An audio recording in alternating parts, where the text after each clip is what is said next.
والصلاة والسلام على أشرف الأنبياء والمرسلين أبي القاسم محمد اللهم صل على محمد وآل محمد وآله الطيبين الطاهرين المعصومين الخيرين الفاضلين ولعنة الله على أعدائهم أجمعين من الآن إلى قيام يوم الدين.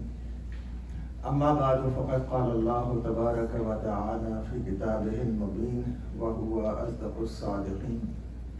بسم الله الرحمن الرحيم. سنريهم آياتنا في الآفاق وفي أنفسهم حتى يتبين لهم أنه الحق. أولم يكفي بربك أنه على كل شيء شهيد. صلوات. اللهم صل على محمد وآل محمد. The topic is the signs of Allah, Ayat Ilahi. And in this ayat of Surah Fussilat, 53rd ayat of Surah Fussilat, Allah says that we are going to show them the signs in the horizon and in their own selves. Hatta yatabayyana annahu al-haq, till it is clear to them that Allah is haq. Isn't it sufficient for them? Avalam yakfi birabbika, that their Lord verily is the one who is witness upon them on the day of judgment. Today I would like to tell you that there are three things which we have to understand, and one of them is nafs. What is nafs? What is ruh? And what is body? These are the three words which I use for the human being. And the word here in this ayah is nafs. So first let me explain to you that ruh is not from the khalq. It is not from the creation of Allah. Ruh is from the command of Allah. The difference between the command of Allah and the creation of Allah is that those who are created gradually. For example, a human child develops in the womb of the mother gradually. But when it comes to command, then it is there immediately. So that is known as the creation from Alam-e-Amr.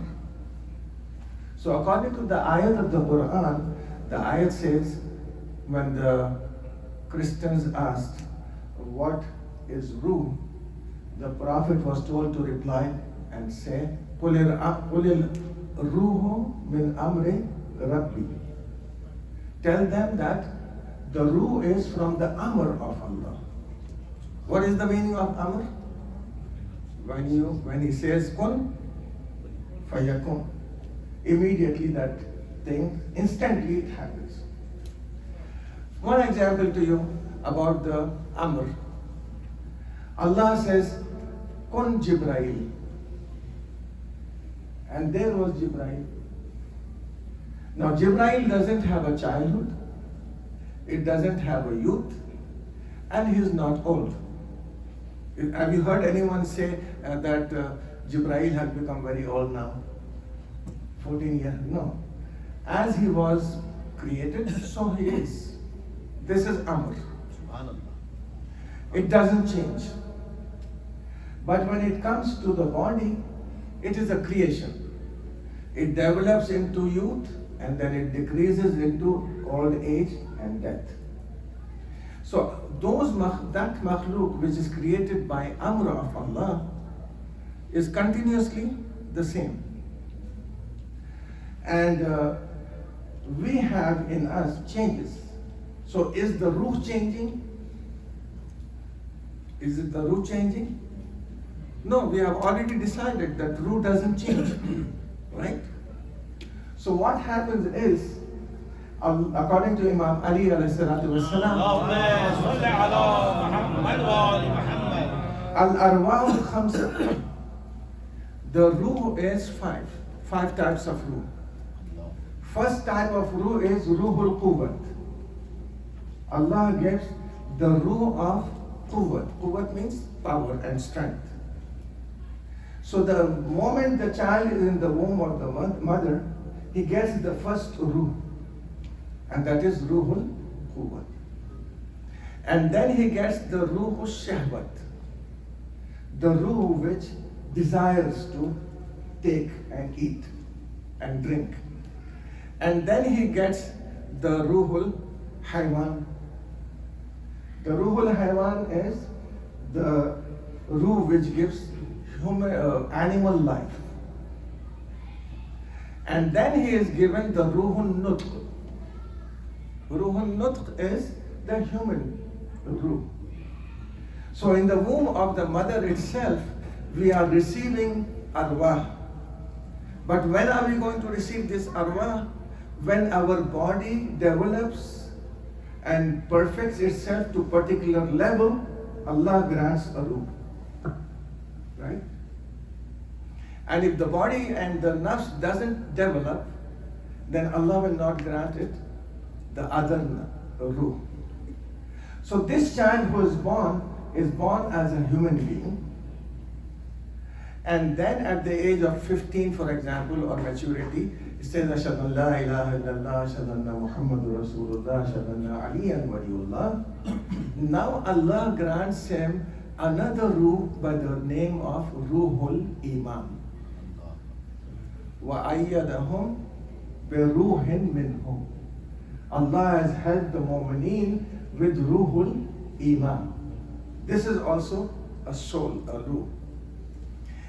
Again, it reaches a particular perfect level, then Allah grants him the last ruh, which is known as Ruhul Quds. This Ruhul Quds is given to the Anbiya, the prophets, and the Mursaleen, messengers, and the Imams and the Awsiya. Ruhul Iman is given to us. Say as-salawat, please. A little bit difficult, but I'm just going to rush, so you have to carry on with me. And that is, what is nafs then? You have a bulb over here. The bulb is matter. Then you have a powerhouse, electricity powerhouse, which sends the electricity to this bulb. And then the bulb gets illuminated and shines. The powerhouse is Allah. And the current which is coming to the bulb is the ruh. And the bulb which is receiving the current is the body. The one which is illuminated is the nafs. Did you get it? Right? So ruh is the one which is a link between us and Allah. And this ruh, according to Imam Ali alayhi salam, Imam Ali alayhi salam says when he was asked what is ruh, Rasulullah did not reply what is ruh, because the Nasara and Najran, they came with an intention that if this prophet is going to explain us the ruh, then he is not the true prophet. So Rasulullah had just said, قُلِ الرُّوحُ مِنْ أَمْرِ رَبِّي. But when it came to Imam Ali alayhi salam, he said, ruh is from the awwalul makhluk min al-ruhaniyin. It is the first makhluk from the arwah. And Allah has one end of it in His hand, and He has given the other end to the makhluk as a ariyat, temporary. And whenever Allah wants, He will take away the end which is with that makhluk. So this is ruh. That's why in the Quran you have never seen any word of ruh related to the human being. The nafs is related to the human being, but not the ruh, because it is from Allah. So this nafs, when it develops, it is only one nafs, not many nafs. This nafs has some qualities in it. When it makes you desire something, then it is known as nafs-e-ammara. And when it pricks you and accuses you of doing something, makes you feel guilty, that is known as nafs-e-lawwama. And then something is already feeded in you, and that is what is good and what is bad. Even a small child knows what is good and what is bad. Do you feel the children? Do you feel comfortable if you see a scary picture? No, you get scared, ugly. And if you see someone beautiful, you like it. So it is already feeded in you, and that is known as nafs mulhama. Wa nafsim wa ma sawwaha fa alhamaha fujuraha wa taqwa. The good and evil is already feeded in you. Now, this nafs ammara, if it is not there in a human being, he will not eat, he will not drink, he will not move. Nafs ammara makes you move. It makes you eat. It makes you drink. If this nafs ammara is killed in the body, then the human being will be dead, because it's not going to eat and drink. So what are you going to do? We are going to control the nafs ammara. You have to control the nafs ammara. Eat, but don't eat everything. Eat halal. Don't eat this, eat this. So you have to deviate the nafs ammara from evil towards goodness. Controlling the nafs ammara is by the aql. I'm not going to go into that detail, I don't have time. The nafs lawwama, whenever a person does something which is evil, the nafs ammara comes and pricks him. The accusing nafs. And it tries to balance. When the nafs ammara has not committed anything evil, and the nafs lawwama, which is the conscience, is silent, you develop in you contentment. You develop in you satisfaction. That satisfaction and contentment is known as nafs mutmainna. So the Quran says, Ya ayyatuhan nafsul mutmainna. What happens in the majlis is, you're not hurting anyone. You're not doing any harm to anyone. So you gain this nafs mutmainna. You're content. You're satisfied. This is mu'mineen. They have not got any certification from Allah. But when you get a certification from Allah that I am pleased with you and you are pleased with me, then this nafs mutmainna rises to a position called nafs mutmainna raziyah. And when Allah is pleased, it becomes marziyah. So Ya ayyatuhan nafsul mutmainna is for all the mu'mineen. But radiyatan marziyah is for Aimma Athar alayhi salatu wassalam. Ek salawat پتہ نہیں جلدی میں سمجھا پایا آپ کو یا نہیں سمجھا پایا، مگر حقیقت یہ ہے کہ انسان جو ہے بے چین رہتا ہے. اگر کسی نے آپ کو مار دیا تو آپ بے چین ہیں کہ بدلہ لینا ہے. اگر بدلہ لیا اور زیادہ مار دیا تو پریشان ہے کہ مجھے مارنا نہیں چاہیے تھا. تو وہ پریشانی مستقل طور کے اوپر رہتی ہے کہ بدلہ لیا اور زیادہ مار دیا. تو اللہ نے کتنی اچھی بات کی، بدلے کا حق تو تمہارا ہے، میں نے تمہیں نفس ہمارا دیا ہے تو تمہیں بدلہ لینا چاہیے، لیکن معاف کر دو تو زیادہ بہتر ہے.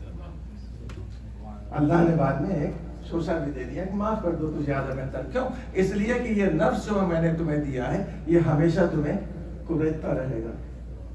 تو انسان جو مطمئن ہوتا ہے وہ انسان ہوتا ہے جو نفس امارہ کو اپنے کنٹرول میں رکھے اور نفس لوامہ کو خاموش کر دے اور پھر دنیا میں چلتا پھرتا رہے. وہ انسان ایسا انسان ہے جس کو شریعت نے بلہا کہا ہے. سب بات کہیے محمد والے.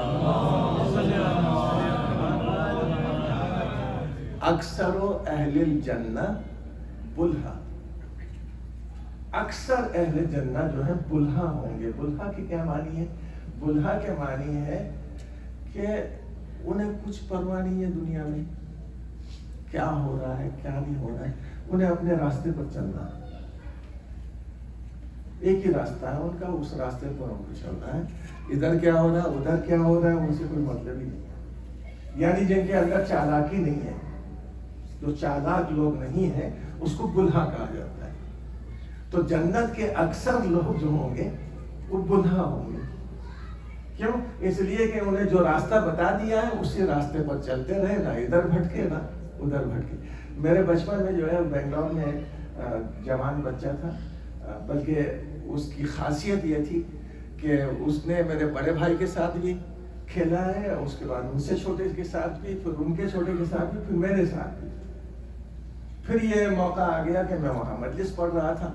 درمیان مجلس وہ آئے، انہوں نے کسی کی طرف نہیں دیکھا کہ کون مجمع بیٹھا ہوا ہے. وہ سیدھا آئے، آنے کے بعد ممبر کے پاس گئے. ممبر پہ جو ہے وہ علم مبارک پر انہوں نے پھول لگایا اور پھول لگانے کے بعد انہوں نے بوسہ دیا. مجمع پورا دیکھ رہا ہے، کوئی پرواہ نہیں. بوسہ دیا اور چلے گئے. میں نے کہا آپ لوگ بتا سکتے ہیں کہ جنت میں کون جائے گا؟ انہوں نے کہا مولانا یہی جائے گا، اس کے علاوہ تو کوئی نہیں ہے، کہ اس کو کسی کی کوئی پرواہ نہیں ہے. تو حقیقت یہی ہے کہ جو بلہا ہوتے ہیں ان کو کسی کی پرواہ نہیں ہوتی. چالاک لوگ. اچھا ایک سلوات بھیجے محمد والے. آپ کے دو بچے ہیں، ایک بہت چالاک ہے اور ایک بہت سیدھا سادہ ہے.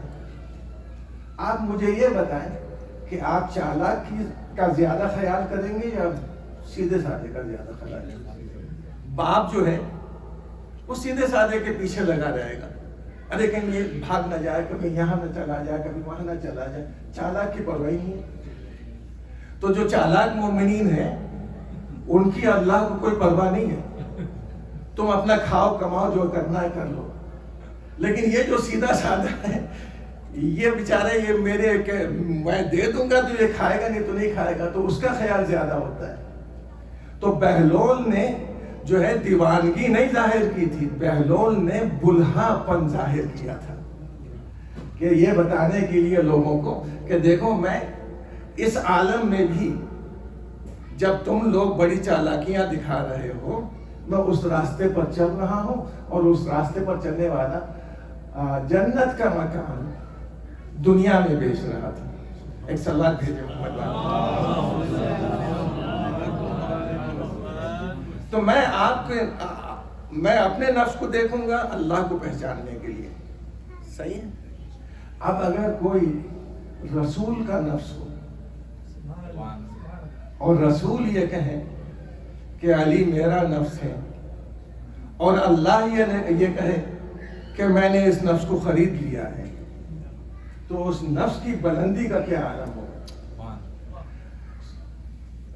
اے نصارے نجران بلاؤ، تم اپنے بچوں کو لاؤ. ندعو ابنانا و ابناکم و نسانا و نساکم و انفسکم.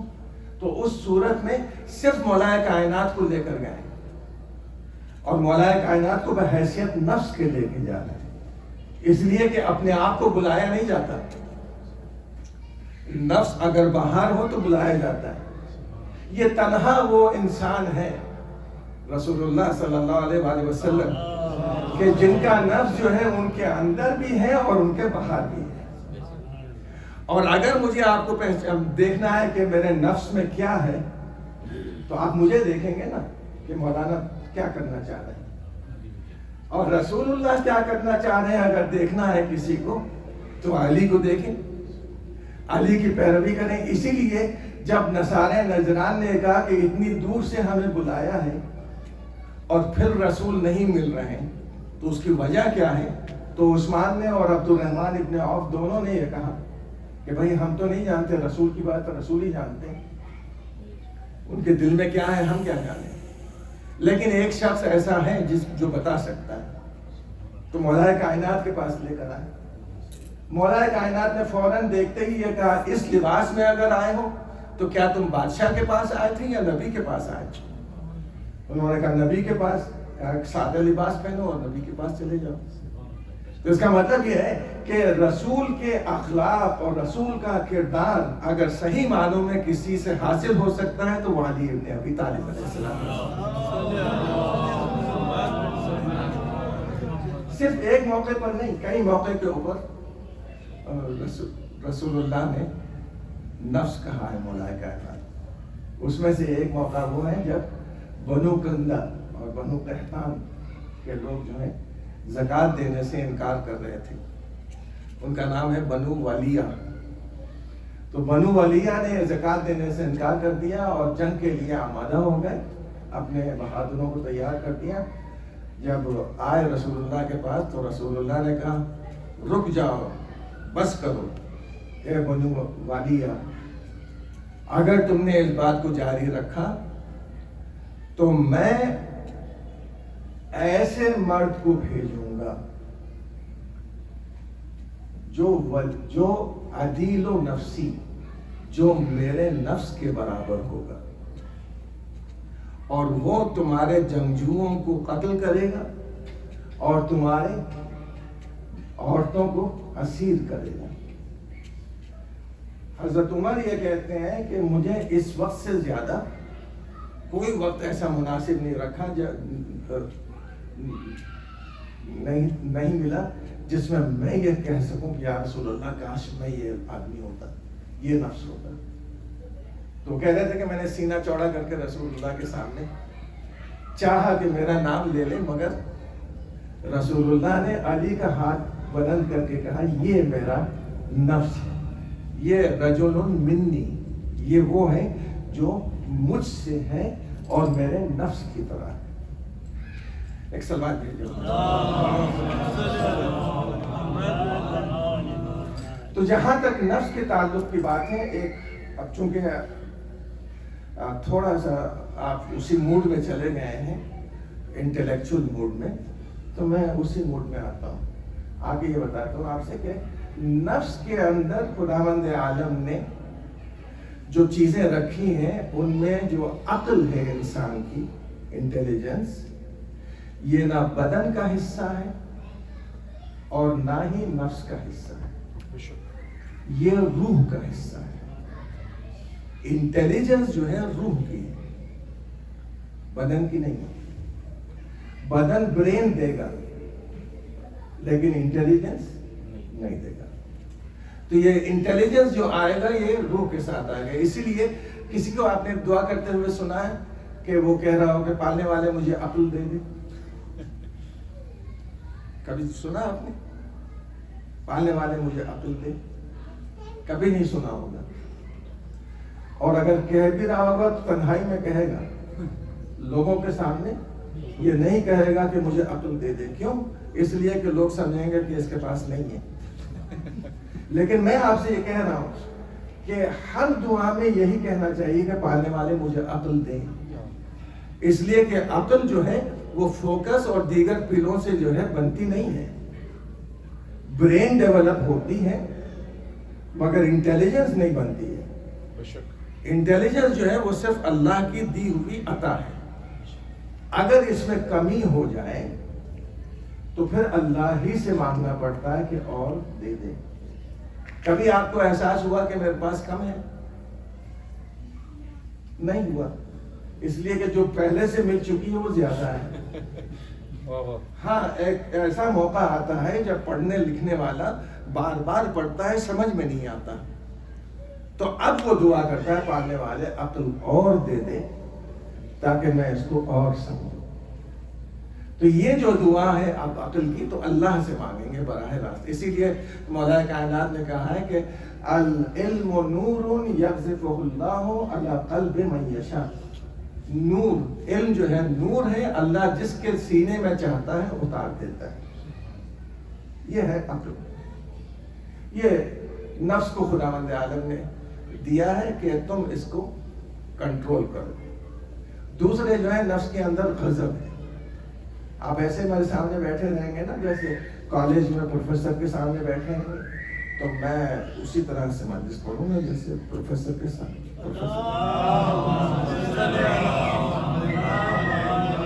مجلس سننے کے موڈ میں ہے تو مجلسی انداز میں بیٹھے ہیں۔ ایک سلوات لیجیے محمد۔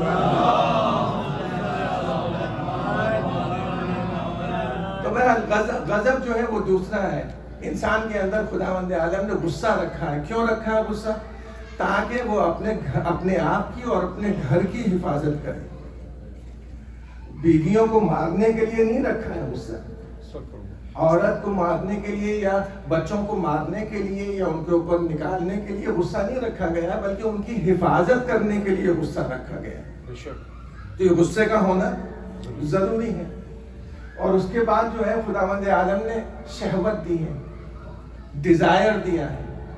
ڈیزائر کے معنی ہے کھانا پینا پہننا، یہ سب کچھ جو ہے اس میں آ جاتا ہے، جتنے خواہشات۔ چوتھے جو ہے وہم دیا ہے۔ تو یہ چار قوتیں ہیں، قوت عاقلہ، قوت غاضبہ، قوت شہوت اور قوت وہم، یہ چار۔ ابلیس جو ہے وہ حملہ کرتا ہے وہم کے اوپر۔ وہم کے معنی ہے امیجنیشن کے اوپر۔ وہ بس یہ چاہتا ہے کہ آپ کو شک میں ڈال دے۔ ابلیس کبھی نہیں چاہتا کہ آپ مجلس میں نہیں آئیں یا نماز نہیں پڑھیں، نہیں، بس اس نماز میں شک ڈال دیتا ہے، بات ختم ہو جائے۔ اس مجلس میں شک، کیوں؟ اس لیے کہ اللہ جو ہے وہ خالص قبول کرتا ہے، یقین قبول کرتا ہے، شک قبول نہیں کرتا۔ اب وہ کتنا بڑا ابلیس کا ماننے والا ہوگا جو صلح حدیبیہ میں کہہ رہا ہے کہ آج جیسا رسول پر شک ہوا ہے زندگی میں کبھی نہیں ہوا۔ ایک سلوات بھیجے محمد۔ تو ایک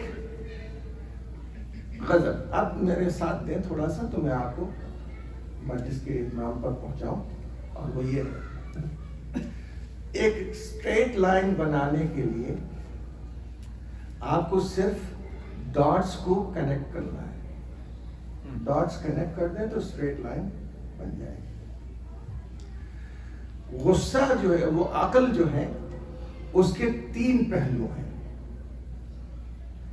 ایک جو ہے وہ بے وقوفی ہے، جس کا ٹرمپ کا جو کوالٹی ہے وہ اسٹوپیڈیٹی ہے، اور دوسرے جو ہے چالاکی ہے، کننگنس، اور بیچ میں ہے وزڈم جسے کہتے ہیں حکمت۔ یہ بیچ میں ادھر چلے جائیں تو بے وقوف، ادھر آ جائیں تو بہت چالاک۔ الفاظ بدل کر کہوں، ادھر ٹرمپ بیٹھا ہوا ہے، ادھر معاویہ بیٹھا ہوا ہے، یہاں بیچ میں حکمت ہے جہاں مولا کائنات ہے۔ ٹھیک، اس کے بعد قوت غضب۔ غضب جو ہے اس کے بھی تین پہلو ہیں۔ غضب جب نہیں ہو، بالکل غصہ ہی نہیں ہے، آپ نے ایک مارا، اس نے کہا پھر مار کے دکھاؤ، دوسرا مار دیا، اس نے کہا کیا کروں، ٹائم نہیں ہے ورنہ بدلہ لیتا، اور بھاگ گئے۔ جیسے کہ ایک صاحب نے میدان سے بھاگنے کے لیے کہا، الفرار فی وقت ہی ظفر، موقع ملنے پر بھاگ جانا بھی کامیابی ہے۔ تو انہوں نے کہا، اور یہ ان کا بہت ہی مشہور ہے، ہمیں پڑھایا بھی جاتا ہے، کہ کس نے کہا یہ حضرت عمر نے کہا تھا، تو بہت اچھی بات ہے۔ تو بس یہاں پر بزدلی کہتے ہیں اس کو، جبن، غصہ ہی نہیں دکھانا، جبن۔ دوسری طرف ہے تحور، اس نے ایک مار ماری ہے، ہم نے پلٹ کے 5 مارا، یہ حد سے زیادہ ہے۔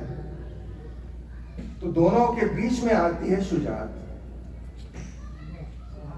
اور شجاعت کے مرکز میں پھر تلاش کریں تو پھر علی۔ اس کے بعد ہے شہوت، شہوت کے معنی خواہش، ایک طرف گریڈ ہے، ہرس ہے کہ کھائے جا رہا ہے کھائے جا رہا ہے کھائے جا رہا ہے، دوسری طرف خمود ہے، خمود کے معنی ہے بالکل نہیں کھا رہا ہے تو وہ ڈپریشن میں جا رہا ہے، ایک طرف ڈپریشن میں جا رہا ہے دوسری طرف کھائے جا رہا ہے۔ تو درمیان کا ایک مسئلہ لائے کہ اس کو کہتے ہیں عفت، عفت سے بلند درجہ ہے عصمت، عصمت کے مرکز میں بیٹھے ہوئے ہیں پنجتن۔ واہ واہ واہ، سبحان اللہ سبحان اللہ، اس کے بعد وہم کی منزل آتی ہے، تو وہم سے نکلتی ہے عدالت، عدالت، عدالت کے مرکز میں بیٹھے ہوئے مولا کائنات۔ تو اب میں جوڑ رہا ہوں، یہ وہ پہاڑ ہیں، ٹھیک ہے، اس طرف اتر جائیں تو بے وقوفی، اس طرف اتر جائے تو چالاکی، بیچ میں مرکز پر بلندی پر رہیں تو حکمت ہے، اور علی جو ہے حکمت پر بیٹھے ہوئے ہیں۔ دوسرا پہاڑ جو ہے وہ غضب کا ہے، ادھر چلے جائیں تو بزدلی، ادھر چلے جائیں تو حد سے زیادہ تحور، بیچ میں رہیں تو شجاعت، یہ دوسرا پہاڑ، یعنی وہ نقطہ اور یہ نقطہ۔ تیسرا شہوت کا، اس طرف چلے جائیں تو خمود ہے، یعنی بالکل کچھ نہیں کرنا، اور اس طرف چلے جائیں تو سب کچھ کھانا، درمیان میں رہیں تو عفت ہے، اور اسی سے عصمت ہے۔ یہاں پر بھی نقطے پہ بیٹھے ہوئے علی، واہ واہ واہ، ماشاء اللہ عدالت کے بلند ترین مقام پر بیٹھے ہوئے علی۔ ماشاء اللہ، ان نقطوں کو ایک دوسرے سے ملا دیں، جب ان نقطوں کو ایک دوسرے سے ملائیں گے تو سیدھی راہ ملے گی۔ واہ واہ، اب رسول یہ کہہ رہے ہیں کہ یا علی انت الصراط المستقیم، اے علی تم صراط مستقیم ہو۔ نعرہ حیدری حیدری حیدری، صراط مستقیم یہ ہے، اور رسول اللہ نے خود بھی کہا ہے کہ میں جو ہے وہ صراط مستقیم پر ہوں، انک لمن المرسلین علی صراط مستقیم، بے شک ہے رسول تم مرسلین میں سے ہو، صراط مستقیم پر ہو۔ اب رسول کی جگہ وہی آئے گا جو خود بھی صراط مستقیم پر ہو۔ واہ واہ، ماشاء اللہ، یہ جو میدان غدیر میں علی کو اٹھا رہے ہیں اپنے آغوش اپنے ہاتھوں پر، یہ رسول صرف مولا نہیں بتا رہے ہیں، یہ مسلمانوں کو بتا رہے ہیں کہ یہ صراط مستقیم ہے۔ اب اس کے بعد ترجمہ نہ کرنا کہ سیدھا راستہ دکھا، اب ترجمہ یہ کرنا کہ سیدھے راستے پر رکھ۔ ایک صلوات بھیجے محمد والے، اس لیے کہ جس کے رسول نے اگر سیدھا راستہ دکھا کہیں گے تو رسول کا ترجمہ بھی تو لے لیں۔ رسول نے کیا ترجمہ کیا تھا؟ انہوں نے بھی یہ کہا تھا کہ سیدھا راستہ دکھا، تو جس کے رسول نے سیدھا راستہ نہیں دیکھا ہے اس کے ماننے والے سیدھا راستہ کہاں سے دیکھیں گے؟ لہذا سیدھا راستہ بتا دیا گیا مجسم طور کے اوپر، اور یہ اہدنا الصراط المستقیم صراط الذین انعمت علیہم، یہ راستہ وہ نہیں ہے جو آنکھوں سے دکھائی دے۔ لہذا خدا نے کہا آنکھوں سے دیکھنے کی کوشش نہیں کرنا، بلکہ ان لوگوں کو دیکھنا جو صراط مستقیم پر ہیں، صراط الذین انعمت علیہم، واہ واہ، ان لوگوں کا راستہ جن کے اوپر تمہیں نعمتیں ماشاء نازل اللہ ماشاء اللہ، اور ان نعمتوں میں پہلی نعمت ہے رسالت، واہ واہ، دوسری نعمت ہے نبوت، تیسری نعمت ہے وصایت، چوتھی نعمت ہے ولایت۔ ماشاء اللہ، یعنی یہ وہ نعمتیں ہیں جو کسی اور کو نصیب نہیں ہیں، صرف اہل بیت اطہار کو نصیب ہے۔ ماشاء اللہ، اسی لیے حدیث کتاب میں آپ پڑھتے ہیں کہ معدن النبوہ، یہ نبوت کے کان ہیں، یعنی نبوت کسی کو ملی ہی نہیں جب تک کہ یہاں سے ہو کر نہیں گئے. اقرار ولایت علی نہ ہو تو نہ آدم کو نبوت ملے، نہ نوح کو ملے، نہ ابراہیم کو ملے، 1,24,23,999 انبیاء کو ملے. انہی کی ولایت کے طفیل میں، انہی کی محبت کے طفیل میں سب کو نبوتیں ملی ہیں، سب کو رسالتیں ملی ہیں. ایک صلوات بھیجو.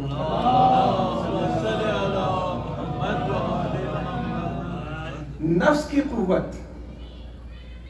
اب میں وہ مثال نہیں دوں گا جو فلسفیانہ مثالیں ہیں، اس وقت وہ موقع نہیں ہے، لیکن میں بس اتنا کہنا چاہتا ہوں کہ نفس کے اندر ایک قوت ہوتی ہے. یہ بچے بیٹھے ہوئے ہیں، اگر آپ کو چاہیے کہ اپنے آنکھوں میں آپ قوت پیدا کریں تو ایک چھوٹا سا ہلکا سا فوکس پیدا کریں. نسخہ دے رہا ہوں آپ کو. دیوار پہ جو ہے ایک ڈاٹ بنا دیں اور اس کو غور سے دیکھیں تو آپ کی آنکھوں میں وہ جاذبہ پیدا ہوگا. یا دیوار کے قریب ہو کر آپ دیوار کو کھینچنے کی کوشش کریں. کھینچے کہ نہیں دیوار، مگر آپ کے ہاتھ میں جو ہے وہ جاذبہ پیدا ہوگا. آپ اپنے ذہن کو خیالات سے خالی نہیں رکھ سکتے. خیالات تو رہیں گے، ان تمام خیالات کو ہٹا کر ایک خیال رکھنا چاہیے، اس کو فوکس کہتے ہیں. خداوند عالم نے نماز میں ہمیں حکم دیا ہے کہ سجدے کی طرف فوکس کریں تاکہ پورے دیگر خیالات نکل جائیں. اور اس کے بعد سجدے کی طرف آپ فوکس کرتے ہیں تو سجدے نے خصوصیت رکھی ہے کہ یہ سجدہ کس سے بنا ہے؟ کربلا سے بنا ہے، کربلا کی مٹی سے بنا ہے، خاک شفا سے بنا ہے. یعنی پوری کی پوری آپ کی نماز میں آپ کے خیال آ رہا ہے کہ یہ سجدہ کر رہا ہوں میں خاک شفا کے اوپر. بتائیں آپ کی نماز صحیح ہے؟ صحیح ہے؟ نہیں صحیح. اللہ کی طرف توجہ نہیں ہے، سجدگاہ کی طرف توجہ کر رہا ہوں اور یہ سوچ رہا ہوں کہ یہ خاک شفا سے بنی ہے، امام حسین کے قتل گاہ کی مٹی سے بنی ہے. تو میری نماز صحیح ہے؟ بالکل صحیح ہے نا. اگر کسی کو شک ہے تو میں بتاؤں. رسول اللہ کے دوش پر، پشت پر جب حسین تھے تو جبرائیل نے کیا کہا رسول اللہ سے؟ جب تک حسین اپنی مرضی سے نہ اتریں اس وقت تک سجدے کو طول کرتے جائیں. اب مجھے ایمانداری سے بتائیں کہ رسول اللہ کی توجہ اس طرف تھی کہ نہیں تھی کہ حسین اترے یا نہیں اترے، اترے یا نہیں اترے؟ میں نے کہیں نہیں دیکھا کہ رسول نے کہا ہو کہ دوبارہ نماز پڑھ لو. نہیں، وہی نماز قبول ہے. کیوں؟ اس لیے کہ عیسیٰ اگر ہے تو غیر اللہ ہے. عیسیٰ اللہ کی طرف سے توجہ ہٹا لے جائیں گے، مگر اہل بیت وہ ہیں جو اللہ کی طرف توجہ دلاتے ہیں. اسی لیے کہا النظر الی وجہ علی ابن ابی طالب عبادت. اللہ کی نماز ہے نا. اکثر لوگ کہتے ہیں اللہ کی نماز ہے، اللہ کی نماز. اللہ کی نماز میں صلوات کیوں پڑھ رہے ہیں؟ اللہم صلی علی محمد. اللہ کی نماز ہے تو اللہ کا ذکر ہونا چاہیے. یہ محمد والے محمد کے اوپر صلوات، اور وہ بھی من لم یصلی علیکم لا صلاۃ لہ. اگر کوئی تم پر درود نہ پڑھے تو اس کی نماز ہی چلی گئی.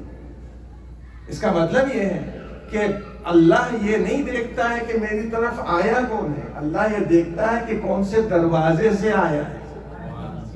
اسی لیے مولا علی نے کہا نحن ابواب اللہ، ہم اللہ کے دروازے ہیں، ہمارے ہی ذریعے سے اللہ تک پہنچا جاتا ہے. تو ایک جگہ وہ ہے جہاں پر رسول اللہ نے کہا علی میرا نفس ہے. اب ایک جگہ اور آپ کو بتاؤں، یہ آپ نے کبھی سنا نہیں ہوگا، اس لیے کہہ رہا ہوں کبھی آپ نے سنا نہیں ہوگا کہ میں نے بھی پہلی مرتبہ پڑھا ہے. جب عباس چلنے لگے ہیں تو حسین نے یہ کہا ارکب بنفسی انت، اے میرے نفس عباس تم سوار ہو جاؤ. یعنی جیسے رسول اللہ نے علی کو اپنا نفس کہا ہے، ویسے ہی حسین نے عباس کو اپنا نفس کہا ہے، اپنی جان کہی ہے. اور کیوں نہ ہو، اس لیے کہ ایسی ماں جیسے عباس کی ہے کائنات میں کہیں نہیں. علی کی بیوی بن کر آئی ہیں مگر چوکھٹ پر رک گئی. اور جیسے ہی حسن اور حسین نے کہا مادر گرامی اندر چلی آئے، ام البنین نے روک دیا اور روک کر کہا کہ مجھے مادر نہ کہو، مجھے ماں نہ کہو، اس لیے کہ میں تمہاری خادمہ بن کر آئی ہوں، تمہاری ماں بن کر نہیں آئی. بہت دن گزر گئے، تب ابوالفضل عباس کی ولادت ہوئی. اور جیسے ہی ولادت ہوئی امام حسین آئے، بچے کو آغوش میں لیا اور لینے کے بعد بابا کی طرف دیکھ کر ایک جملہ کہا، بابا یہ بچہ مجھے بہت پیارا لگتا ہے، یہ بچہ مجھے دے دے. علی کے آنکھوں میں آنسو. علی نے اپنے آغوش میں لیا، بچے کے بازوؤں کو بوسہ دینا شروع کیا. ام البنین نے کہا کہ اے میرے سرتاج، کیا اس بچے میں کچھ نقص ہے جو آپ اس کے چہرے کے بوسے نہیں لے رہے ہیں؟ کہا ام البنین یہ وہ بازو ہیں جو کربلا میں میرے حسین کے کام آئے. اجرکم اللہ. 7 محرم سے پانی بند ہو گیا. 7 محرم سے بھوکے اور پیاسے، اور عاشور کا دن آیا، علی اکبر نے اذان دی، ایک کے بعد دیگرے اصحاب شہید ہونا شروع ہوئے. اب جب سب شہید ہو گئے تو اب عباس حسین کے پاس آئے، سلام کیا، آقا دل بہت تنگی کر رہا ہے، دشمنوں کے طعنے سنے نہیں جاتے، اب مجھے بھی اجازت دیں کہ میں میدان کی طرف جاؤں. حسین نے ایک طرف کہا بھیا خیمے سے کچھ آواز آ رہی ہے؟ کہا کہ ہاں آقا بچوں کی آواز آ رہی ہے، اللہ تشکیل. کہا عباس میدان میں تو بعد میں جانا، پہلے جاؤ اور بچوں کے لیے پانی کا انتظام کر دو. عباس سکینہ کے خیمے کے سامنے کھڑے ہو گئے، آواز دی کہ اے شہزادی تمہارا چچا آیا ہے، اپنی مشکیزہ لے کر آ جاؤ.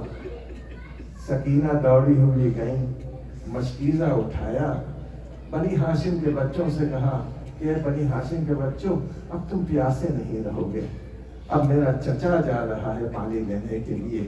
مشکیزہ لا کر عباس کو دیا، سوکھا ہوا مشکیزہ عباس نے اپنے علم میں لگایا، اور علم میں لگانے کے بعد ایک مرتبہ پھر حسین کی خدمت میں آئے.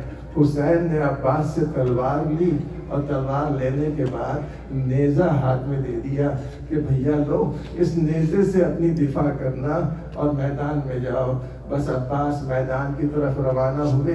4000 کا لشکر تھا جو پہرا دے رہا تھا فرات پر. عباس نے سب کو پیچھے ہٹایا، اور پیچھے ہٹانے کے بعد اپنے گھوڑے کو عباس نے فرات میں ڈالا اور یہ جملہ کہا کہ تو پانی پی لے، اس کے بعد میں یہ مشکیزہ بھی بھر کر لے جاؤں گا. گھوڑا ہے کہ پانی پینے کے لیے تیار نہیں ہے. مشکیزے کو تر کیا، اور تر کرنے کے بعد جب بھر کر عباس چلنے لگے تو ایک ایسی جگہ آئی جہاں پر کمین گاہ پر چھپا ہوا حکیم ابن طفیل نے حملہ کیا. عباس کا دہنا شانہ قلم ہوا، اور ایک مرتبہ عباس نے کہا کہ کہ واللہ ان قطعتم یمینی، ارے تم نے اگر میرا دہنا ہاتھ کاٹ دیا ہے تو یہ نہ سمجھنا کہ میں حسین کی حمایت سے باز آ جاؤں گا، میں اب بھی ہوں، میں حسین کی حمایت کروں گا۔ عباس نے اپنے گھوڑے کو اینٹ دیا اور اینٹ دینے کے بعد کہا کہ جلدی سے چل تاکہ یہ پانی سکینہ تک پہنچا دیں۔